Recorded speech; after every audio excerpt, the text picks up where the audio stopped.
Bitcoin only knows about one asset, Bitcoin. No dollars, no stablecoins, no tokens written into its rules. Yet people issue all of those on Bitcoin every day. How do you create new assets on a blockchain that refuses to acknowledge them? The answer: colored coin protocols. Two leaders, RGB and Taproot Assets, take very different routes to the same goal. A colored coin is an asset that exists by tagging Bitcoin's outputs with extra meaning the network never sees. Both protocols live on top of Bitcoin, not inside it. Bitcoin's only native asset stays Bitcoin. RGB and Taproot Assets sit as separate layers above, each tracking who owns what. To pull this off, both rely on the same three building blocks. Let's see how RGB wires them together. Three foundations. First, a single-use seal, a Bitcoin output you commit to spend exactly once, locking in an asset transfer. Second, pay-to-contract, or P2C. You tweak a public key so it secretly commits to contract data, invisible on-chain but provable to anyone holding the secret. Third, client-side validation. Instead of the whole network checking your asset, only the parties involved verify the full history themselves. Bitcoin sees ordinary transactions. The asset logic lives entirely off-chain.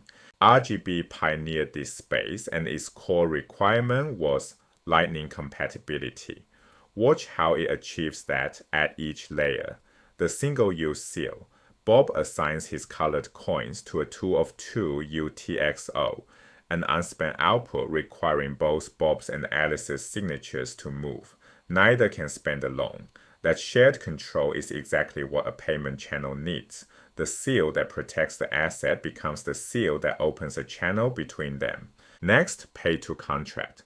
Bob and Alice sign multiple versions of the P2C contract, one per channel update. The payment channel's enforcement mechanism penalizes cheating, so each side is incentivized to publish only the latest version, just like Lightning's revocation of old states. Finally, client-side validation. Each party independently traces the full chain of transfers back to the asset's creation, checking every step. No trust in the other, no trust in a third party. The history either validates or it doesn't. Taproot Assets, formerly called Taro, was heavily influenced by RGB. The key difference lies in its pay-to-contract construction, which deliberately mirrors Taproot's MAST structure, the Merkleized tree Taproot uses to hide spending conditions. By matching a design Bitcoin developers already know, Taproot Assets becomes far easier for wallets and the software to implement. Less flexibility, more familiarity. That trade defines its whole philosophy. Now the name that trips everyone up. Taproot is part of Bitcoin, a real consensus upgrade activated in 2021. Taproot Assets is not part of Bitcoin. It only borrows Taproot's style and sits on top, exactly like RGB. Say it again, Taproot, the upgrade, lives inside Bitcoin. Taproot Assets, the colored coin protocol, lives above it. The similar names are by design, but the layers are completely different. Bitcoin's only native asset remains Bitcoin. RGB's flexibility goes beyond assets.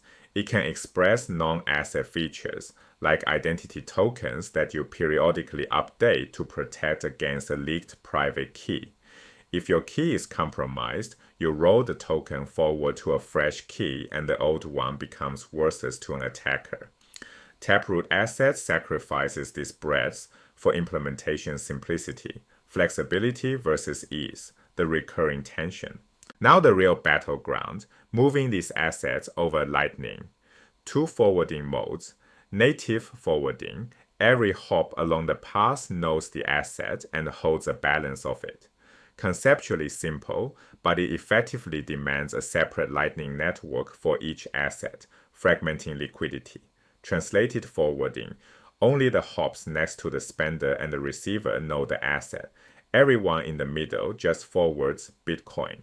This reuses Bitcoin's existing Lightning network and all its economies of scale. One asset-aware edge, a Bitcoin core asset-aware edge again.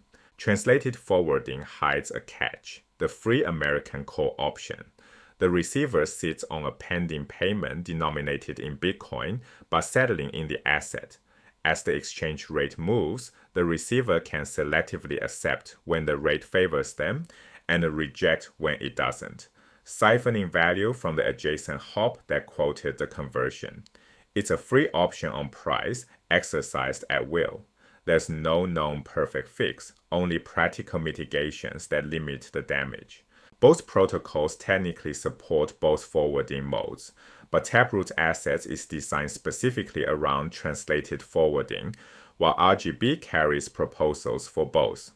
The deeper lesson, building assets on Bitcoin is a chain of engineering trade-offs, flexibility against ease of implementation against economic safety, a dedicated network per asset, or piggybacking on Bitcoin's Lightning.